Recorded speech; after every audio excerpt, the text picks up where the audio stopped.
Here, on these rugged Cascadian coastlines of deep fjords and some of the highest levels of precipitation seen anywhere on Earth, our forests play a critical role in holding everything together, literally. You see, most of the soils around here are relatively shallow, resting on bedrock or basal tills, and landslides can occur when excessive water gets into those soils and reduces the friction between the soil layer and the bedrock below, causing it to collapse. But on hillsides like this one here, the rich diversity of tree species and vegetation helps hold all the soils and humus together during heavy rains and strong winds when landslides occur the most often.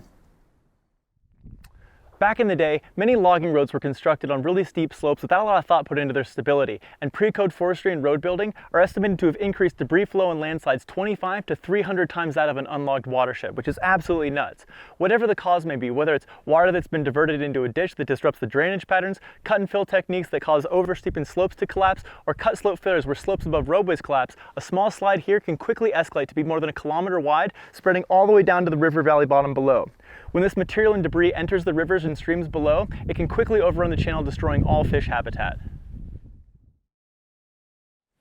Landslides and slope failures are not one-time events, and they continue to bleed sediment with every rain cycle, filling up tributaries and rivers below with coarse and fine rocks and debris. Restoration in these areas often includes bioengineered modified brush layers, tree planting, willow staking, and grass seeding, which all helps to accelerate the natural rehabilitation of these areas.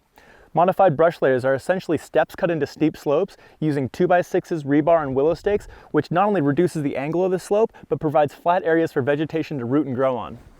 To prevent future landslides, vast tracts of logging roads need to be deactivated, rerouting water from ditches to restore natural drainage properties. Logging roads also need to be recontoured with over-steepened edges removed and large woody debris reintroduced to replicate logs and down trees that would have existed prior to logging. And then finally, these hillsides are replanted with trees to aid in forest succession, as trees intercept vast amounts of water through uptake, transpiration, and evaporation, thus reducing surface area flows, while the roots work to stabilize the soil and prevent future landslides.